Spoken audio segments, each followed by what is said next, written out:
importantes que hemos hecho, ya las oxínticas o gástricas y las pilóricas. Que a estas a su vez hemos dicho las oxínticas, que es lo que nos hace, son formadoras de ácidos, ¿sí?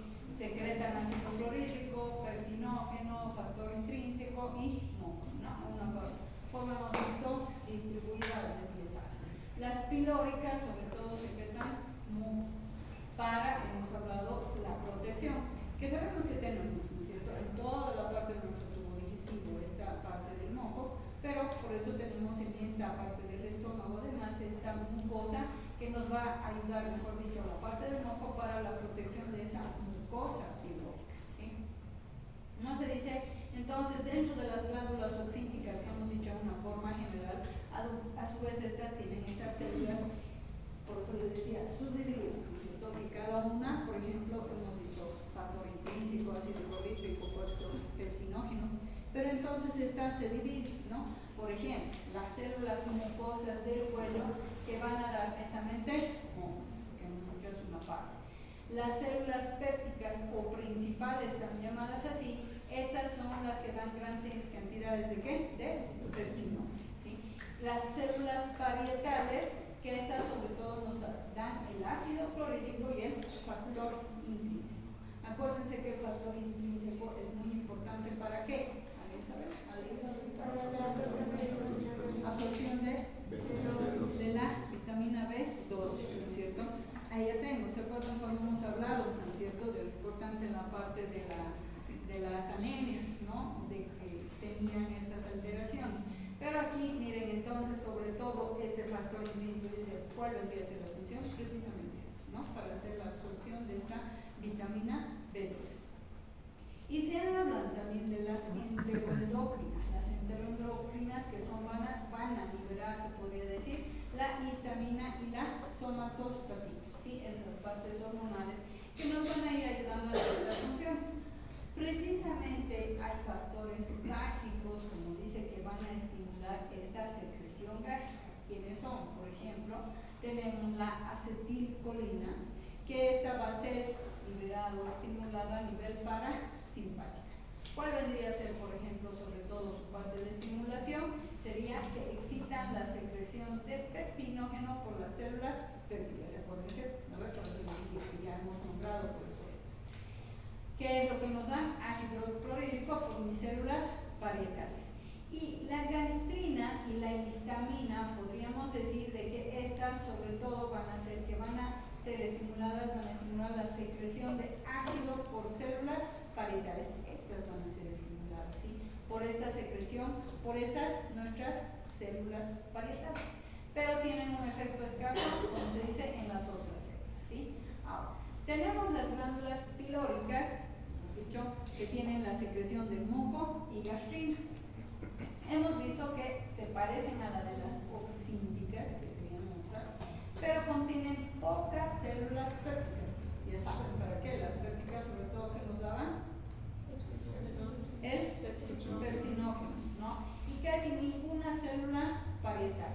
En su lugar, ¿qué van a existir? Por eso dice secreción de moco y gastrina, muchas células mucosas, idénticas a las células mucosas del cuello de las glándulas oxínticas, ¿no? Tenemos otro tipo para hacer esa secreción de moco y gastrina.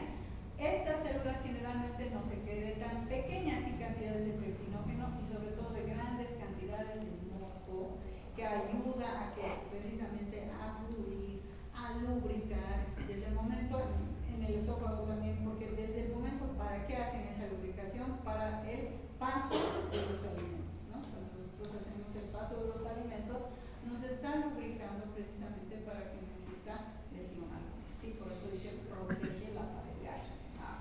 Hemos dicho de alguna manera, hay fases, va pasando por fases nuestra secreción gástrica, o sea, es por decir, de acuerdo a lo que nosotros vamos alimentándonos, va pasando por sus fases. ¿Para qué? Para hacer, por decir, desde el momento en que hacemos, vamos a llamarlo la degustación, ¿cierto?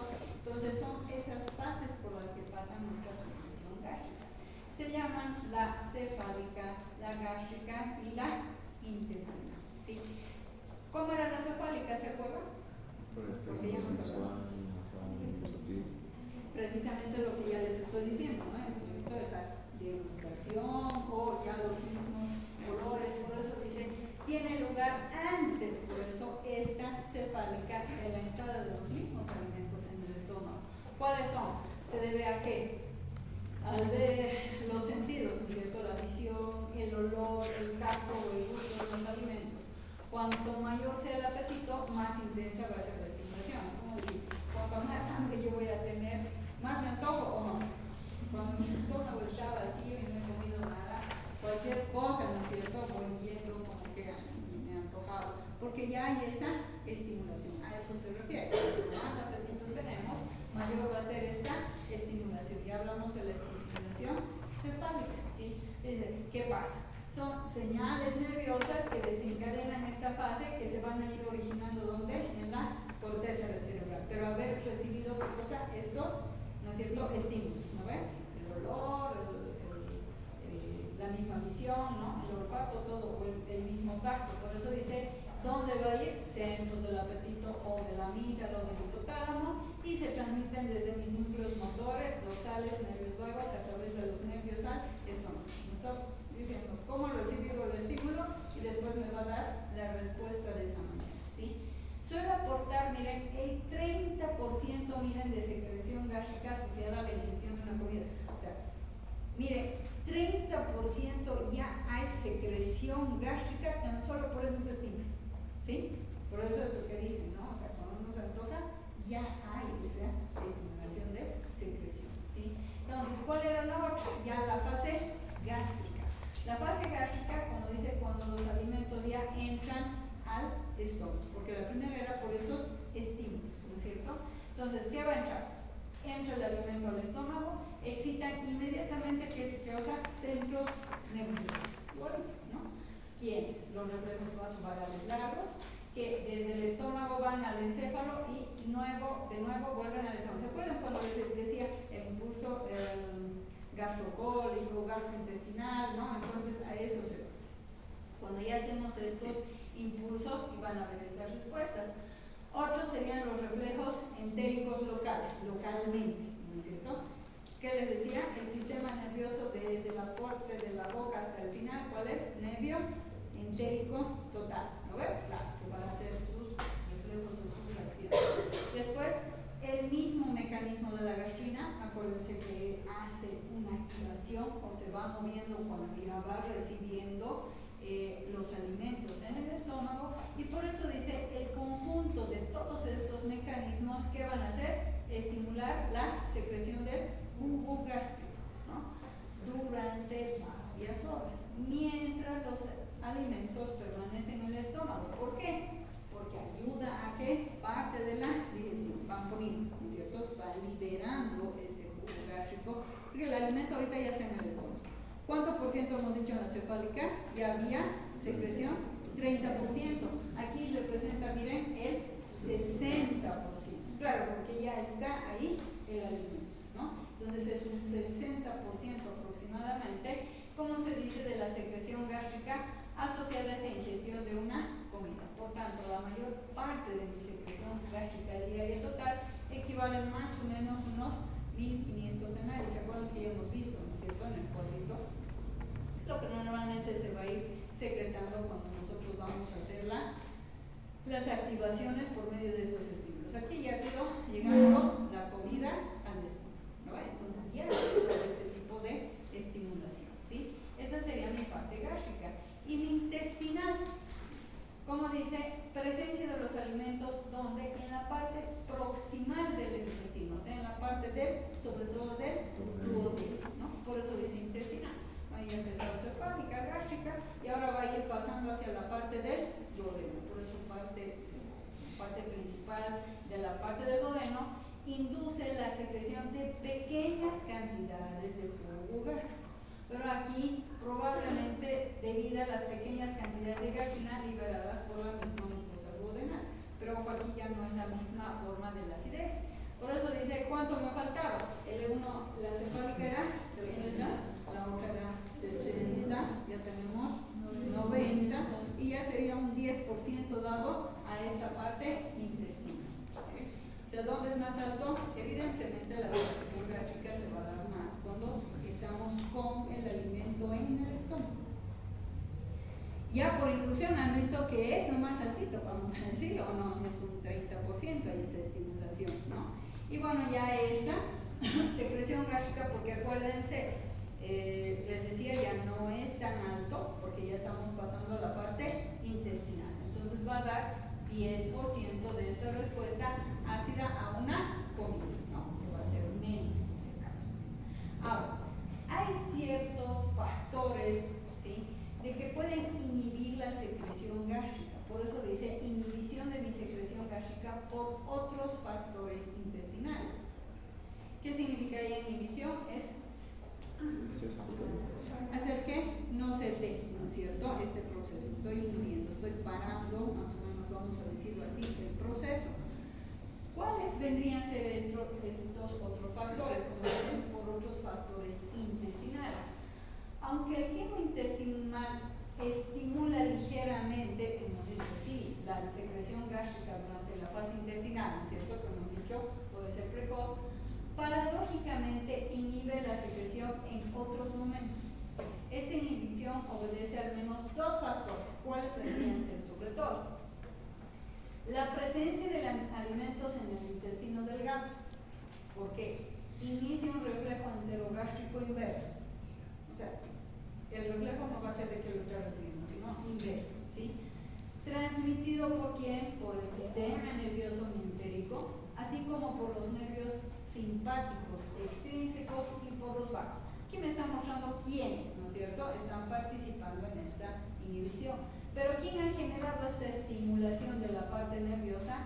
Los alimentos en el intestino delgado. Ese sería un factor, porque ellos son los que están generando esta estimulación, ¿sí? Entonces, por ejemplo, reflejo puede iniciarse ¿por qué? Por distensión del intestino delgado, por la presencia de ácido en su porción alta, por presencia de productos de degradación de las proteínas.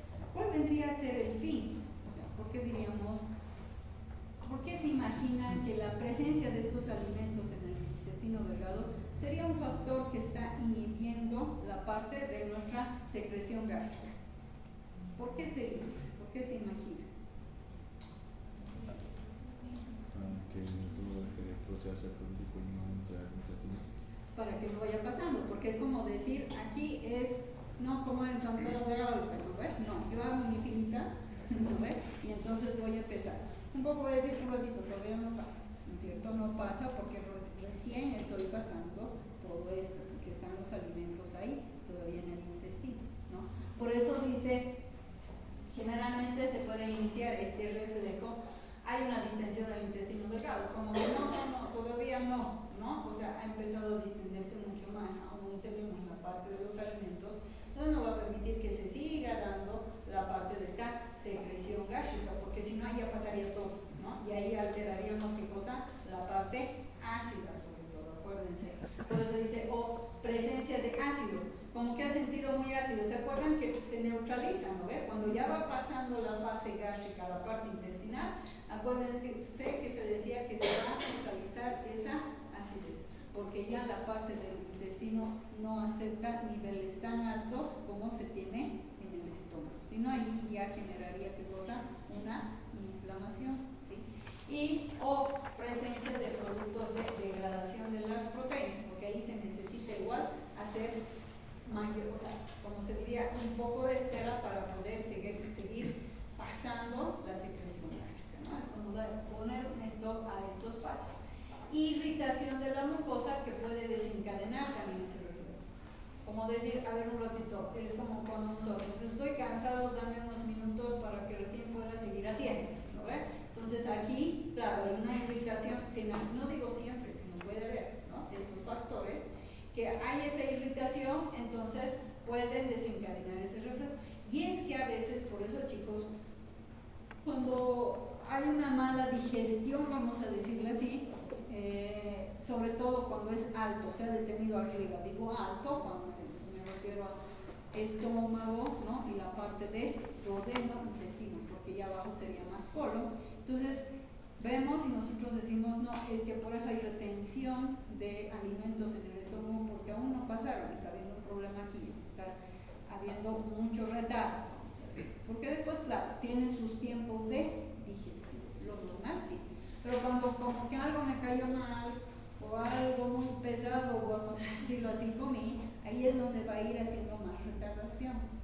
Por eso es que se dice que en las horas de la noche, y no es por la noche, sino que yo no estoy haciendo ya una misma actividad normal, porque puedo no estar haciendo ejercicios, pero de por sí almuerzo y voy a seguir caminando o haciendo ciertas actividades. Se dice que no es lo recomendable evitar, ¿no? Precisamente por eso. No sé si han visto a qué horas sirven, por ejemplo, la cena en los hospitales. 5, es 5 de la tarde más o menos, 5 y media más o menos, ¿sí? ¿Por qué? Peor aún, son pacientes que están en un estado de sedentarismo, o sea, y no es porque ellos quieren, sino no están bien, no pueden caminar. Entonces imagínense todavía darles comida a muy altas horas, no pudiera tener, digamos, la digestión adecuada, ¿no? Lo mismo, ¿no? Aunque es lo que siempre les decía a todos, a partir de las 9 de la noche vayan a ver, los locales son los más llenos, ¿no? Y los más pesados, ¿no? Hamburguesas, que pollos y todo eso, ¿no? Entonces es así, ¿sí? Pero a eso me estoy refiriendo, miren, ciertos otros factores intestinales, miren, estos son los que van a inhibir esa secreción gástrica, ¿sí? Entonces, y el otro, porque vemos dos, ¿no? Hemos dicho cuál era la presencia de los alimentos, uno, ¿no? Y el otro es la presencia en las primeras porciones, casi lo mismo, del intestino delgado, de ácidos grasos.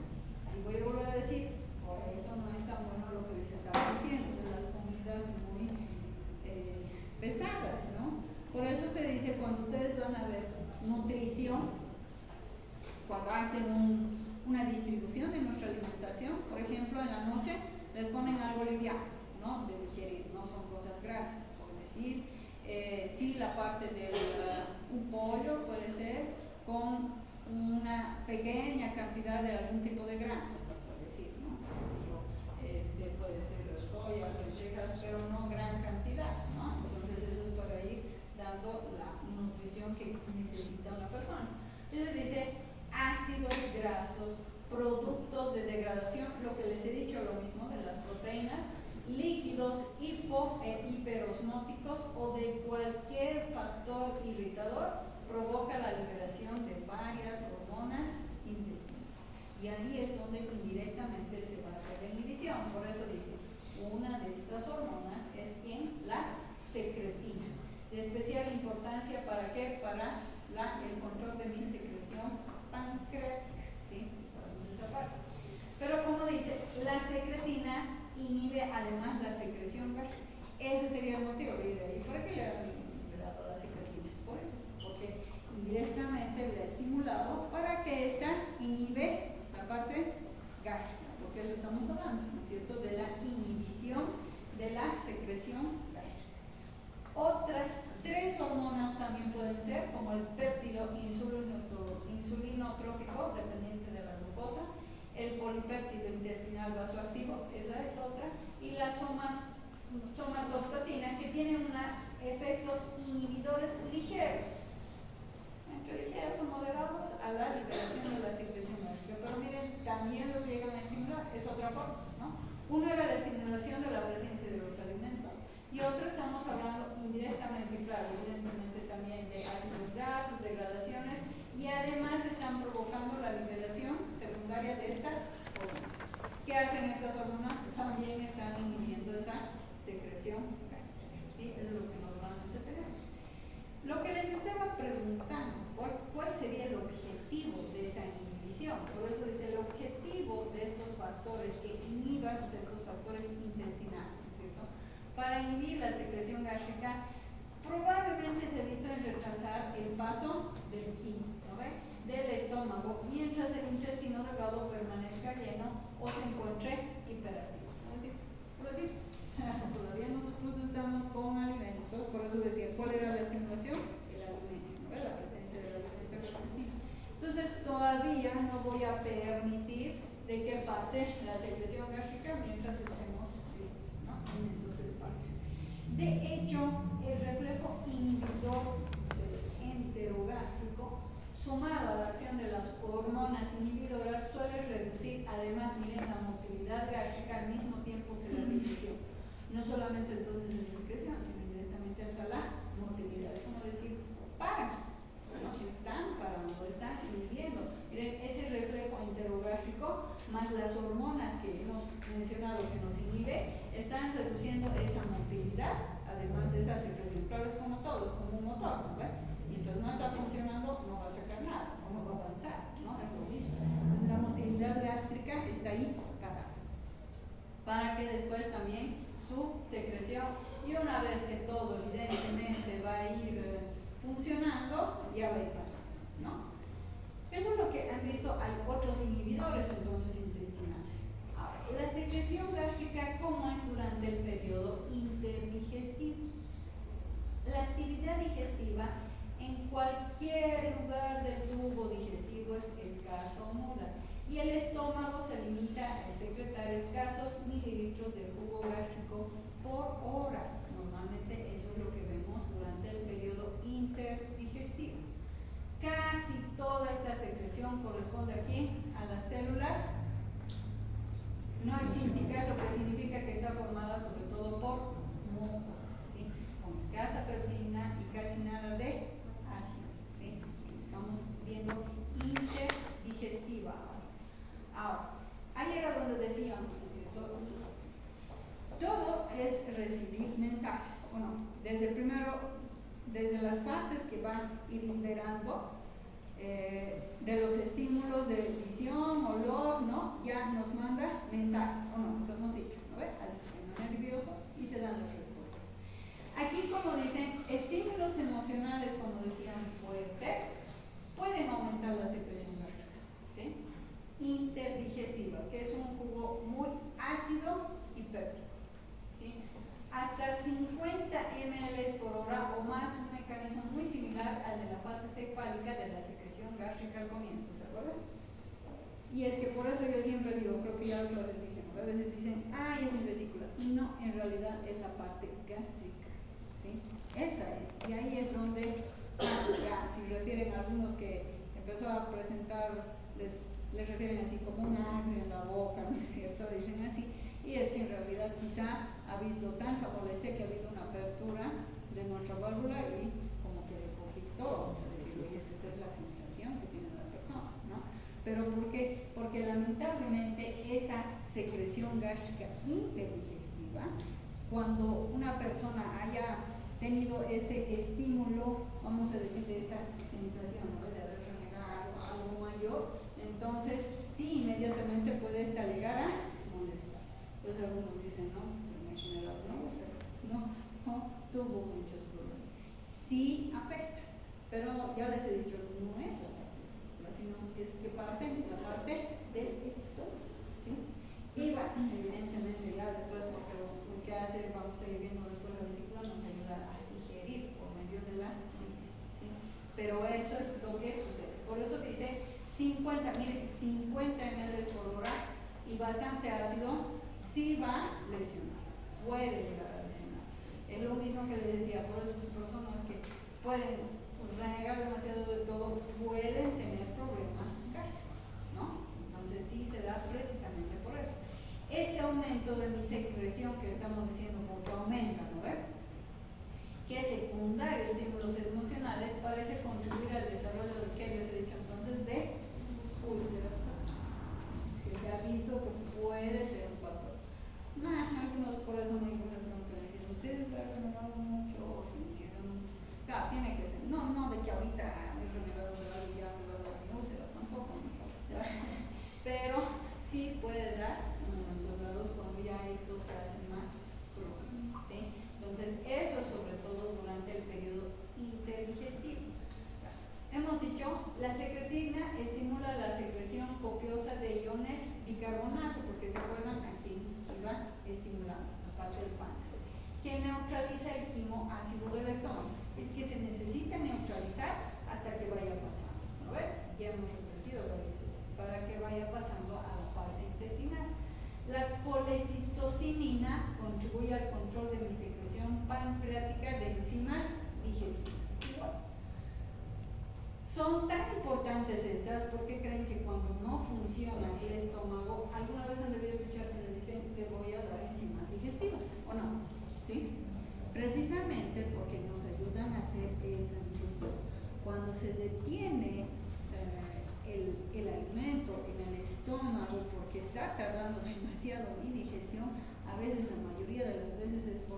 este proceso de mis enzimas digestivas, ¿sí? Y va ideal, ¿no? Sobre todo esos cuando son pacientes muy crónicos.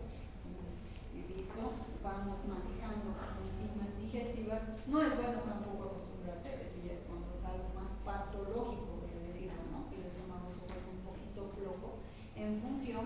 Entonces, se trata de ayudar porque no están funcionando de una manera normal, ¿sí? Entonces, eso es lo que normalmente tenemos que ver, ¿sí? Eso es lo que hemos ido viendo en ¿qué? En la parte de mi estómago, ¿no ven? Ya hemos ido llegando a la parte de, porque en mezcla y propulsión vamos a ir por partes, igual, ¿no es cierto? ¿Cómo va? Pero aquí como hemos adelantado en el sentido de secreciones, ¿sí? Hemos visto ahora la secreción de bilis ya también, porque ya hemos ido viendo la parte del estómago, lo que nos va a ir ayudando. Que aquí me voy a quedar. El hígado secreta entre 600 a 1000 ml por día. El hígado, ¿sí? Es otra cantidad lo que tenemos en la parte de la vesícula. ¿Qué es lo que nosotros tenemos normalmente? Es la bilis. La bilis se dice que tiene dos funciones sobre todo. Una es esta: digestión y absorción de las grasas. Por eso les decía, más rápido funciona, o sea, más cantidad se va a ir liberando mientras más grasas voy consumiendo. Pero ya les he dicho, ya ha ido cambiando, porque antes se decía no comas nada de grasa porque después te vas a ver a tu vesícula. Pero he dicho, los extremos no son buenos, porque ya también la bilis normalmente sí o sí tiene que salir, ¿sí? Para ayudar a la digestión, pero sobre todo más aumenta en grasas, ¿sí? Ahorita no he comido nada de grasas, va a haber una eliminación de la bilis, pero si esto va demasiado lento, y lamentablemente hay personas que tienen bilis litógena. ¿Qué significaría eso?